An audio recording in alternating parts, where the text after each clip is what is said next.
Um grande salve para você, meu guerreiro, um grande salve para você, minha guerreira. Sejam todos muito bem-vindos ao nosso canal Filosofia em Foco, aqui é o professor Alan Camargo. E o tema da nossa aula de hoje é o humanismo grego. Alguns momentos ele pode também aparecer em alguma prova ou alguma questão de vestibular com o nome humanismo clássico. Independentemente da denominação, nós estamos nos referindo a um período importantíssimo da história do pensamento grego, que é aquela época localizada em meados do século V até meados do século IV, momento em que Atenas se transformou agora no epicentro de toda a civilização grega, e é nesse contexto que nós vamos ver emergir os principais teóricos de todo o arcabouço clássico do pensamento grego.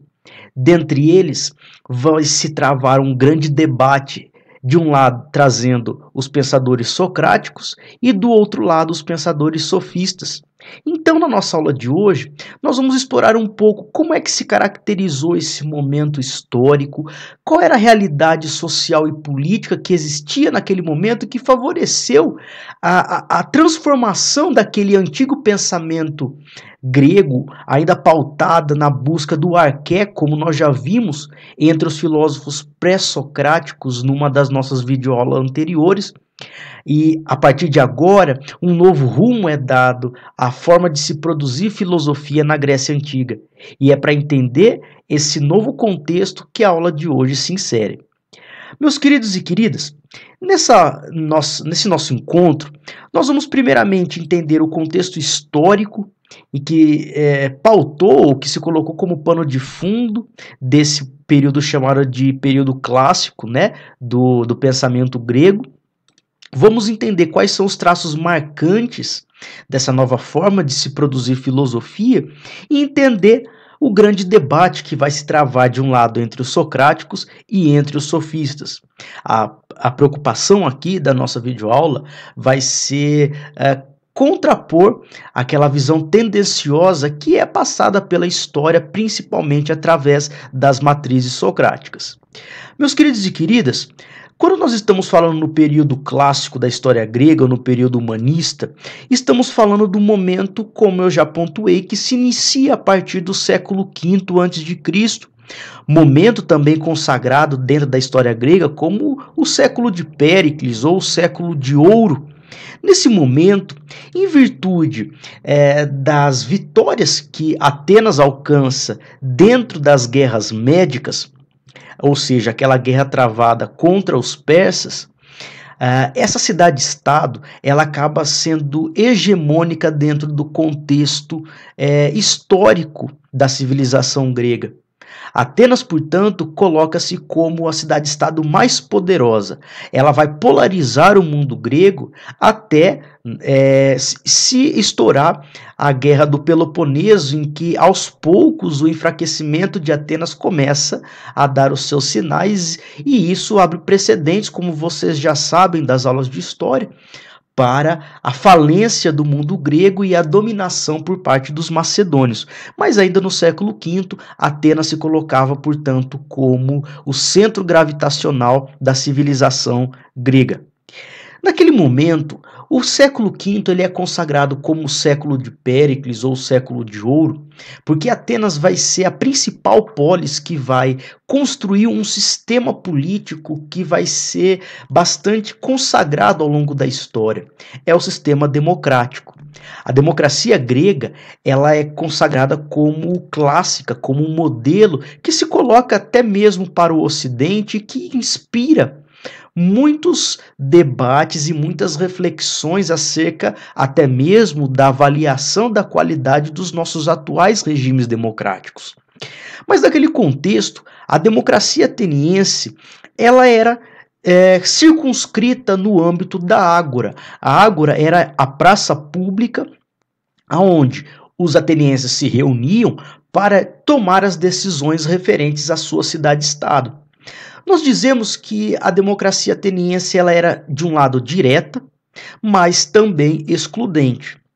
Quando nós dizemos que ela é direta, estamos significando o fato de que os próprios cidadãos tomavam por si mesmos as decisões políticas. Não existia uma autoridade acima deles que implementava as decisões de modo hierárquico ou de modo verticalizado. As decisões eram tomadas por consenso diretamente pela participação daqueles cidadãos. Mas nem todos eram considerados cidadãos. O chamado demos, vamos até colocar em negrito, dado o fato de ser uma palavra, né, do grego, o demos, ou seja, o conjunto dos cidadãos, era circunscrito aos homens maiores de 21 anos, atenienses ou filhos de atenienses. Quando nós dizemos que esse modelo democrático ele era excludente, dá-se ao fato de que parcelas importantes da sociedade, como mulheres, jovens, estrangeiros e escravos, não tinham o direito de fazer parte das decisões que eram tomadas no âmbito da ágora. Portanto, a democracia ateniense ela já nasce com esse perfil excludente. Boa parte da população não tinha legitimidade para tomar as decisões, não tinha até mesmo o gozo do ócio, né, para poder refletir, para poder pensar as questões públicas e por isso se submetiam à decisão tomada por esse grupo seleto da população. Prestem atenção, meus queridos, porque isso já foi tema várias vezes de questões, principalmente do PAS e principalmente do vestibular tradicional da UNB. Tá? Eles já cobraram muitas das vezes essa competência do candidato de saber reconhecer que a democracia ateniense, por mais que ela se colocasse como modelo por excelência de participação, ela era excludente. Prestem atenção porque isso pode vir a cair na sua prova futuramente. Bom, nesse momento, meus queridos e queridas, do século V, nós vamos ver uma transformação na forma de pensar do grego. Porque enquanto até desde o século VII até meados do século V, a filosofia ainda nascente ela era considerada voltada para a descoberta de questões relacionadas à natureza, à origem do mundo, à sua manutenção ou à sua possível extinção. Eram os grandes pensadores do período pré-socrático, né, como nós já vimos em um dos nossos encontros, que estavam preocupados em entender a physis e o lugar da existência dentro desse contexto. Por isso que muitos se postulavam sobre as questões dos seres ou sobre as questões até mesmo relacionadas ao arqué.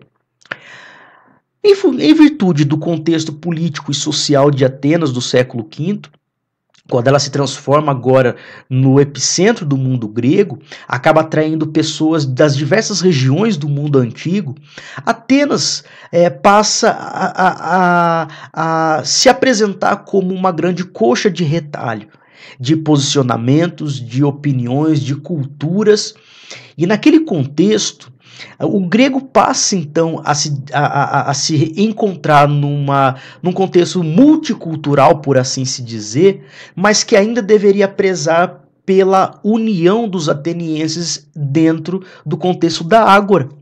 Nesse sentido, esse encontro de identidades e essa diversidade cultural, por assim se dizer, vai despertar nos gregos a noção de um ser humano. Ou seja, as questões relacionadas ao homem, elas passam a tomar um lugar mais privilegiado no pensamento grego, porque a partir de agora, as questões relacionadas mais ao mundo físico, mais ao mundo natural, elas passam a ser secundárias.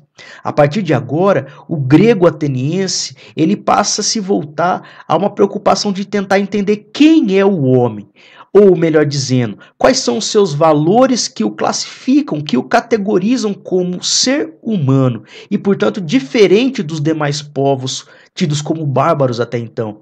A preocupação agora se volta em tentar entender qual é a qualificação humana e quais são os seus valores, os seus conhecimentos, as suas tradições que o fazem, portanto, superiores e que devem ser ensinados e passados às gerações.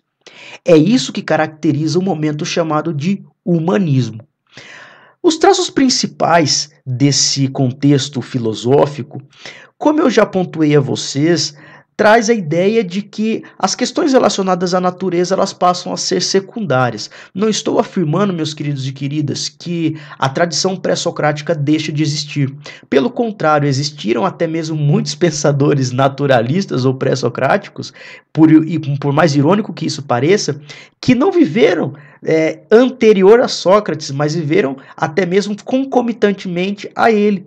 Por isso que alguns historiadores não gostam de utilizar esse termo pré-socrático. Mas, enfim, o que nós estamos dizendo é que a preocupação com a natureza ela passa a ser secundária. E a partir de agora, a preocupação filosófica passa a se voltar às questões relacionadas ao homem, mas não a qualquer homem. Porque dentro do pensamento naturalista pré-socrático, o homem nada mais era do que mais um ser dentro da existência da natureza. A partir de agora, esse homem passa a ser visto como um homem que é dotado de valores, é dotado de sentidos, coloca-se como a principal forma de existência da natureza e que, portanto, é superior a todas as demais. É um homem que é um ser humano. E essa preocupação com o ser humano, com o seu universo, com a sua vida em sociedade, com a sua vida política, com as suas questões morais, é que traçam, portanto, um contexto chamado na história de período clássico humanista. Nesse contexto, dois grandes grupos de filósofos vão ser reconhecidos dentro do contexto ateniense. Estamos falando, de um lado, entre os socráticos e, de outro lado, os sofistas. Entre ambos, meus queridos e queridas, vai haver um certo entrave de ideias, por assim se dizer, principalmente por iniciativa dos socráticos. Socráticos aqui reúne a tradição iniciada por Sócrates e mantida pelos seus herdeiros, como Platão e Aristóteles. O que esses três tinham em comum é o fato de prezarem pela existência de uma verdade, e essa verdade ela é universal e ela pode ser atingida e compreendida pelos seres humanos a partir de um processo de refinamento da sua intelectualidade. É isso que os três têm em comum. Não vou me focar muito neles, porque nós teremos videoaulas posteriores que vão tratar individualmente do pensamento de cada um deles. Por ora, resumindo, quero que vocês entendam que eles entendiam sim a importância do uso da racionalidade humana para se conseguir entender as verdades que existem no mundo. Por outro lado, os socráticos acusavam os sofistas de serem falsos filósofos, e isso foi um debate muito mais empreendido por Sócrates.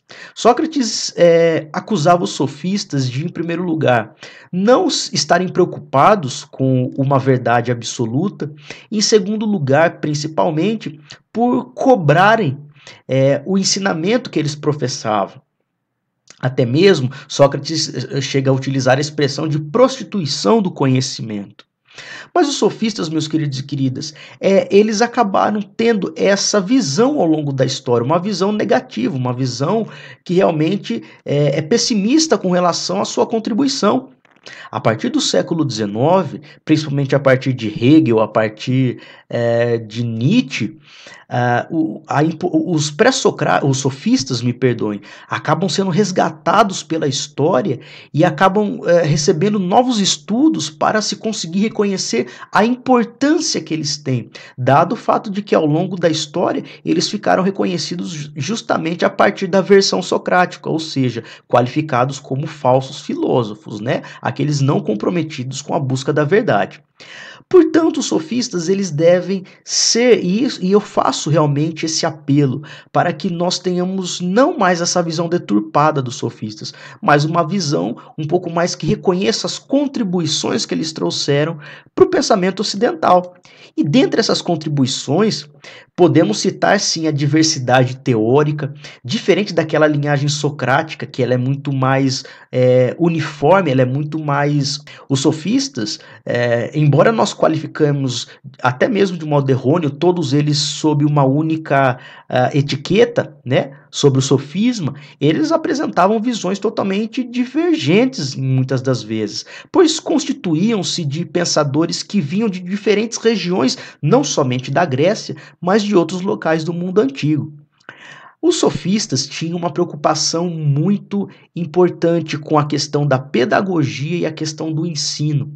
Diferente dos pensadores socráticos, que valorizavam a questão da racionalidade, da reflexão, muito mais voltada para a abstração, os sofistas aqui, meus queridos e queridas, tinham uma preocupação muito mais em tentar organizar o pensamento, criar conteúdos que pudessem ser debatidos entre si, da importância da sistematização do ensino e da sua replicação em termos da pedagogia. Eles conferiam uma importância muito sui generis para a retórica e para o debate. Os sofistas, meus queridos e queridas, vão dar uma contribuição excêntrica ao próprio modo de vida democrático, né? Porque a persuasão, convenhamos nós, é um instrumento de excelência do próprio regime democrático, em que naquele contexto da praça pública, da ágora, se você não soubesse persuadir, você, na verdade, acabaria tendo a sua voz inexpressiva no contexto das tomadas de decisões. Daí a importância que conferiram ao expressar e ao poder do debate público, né?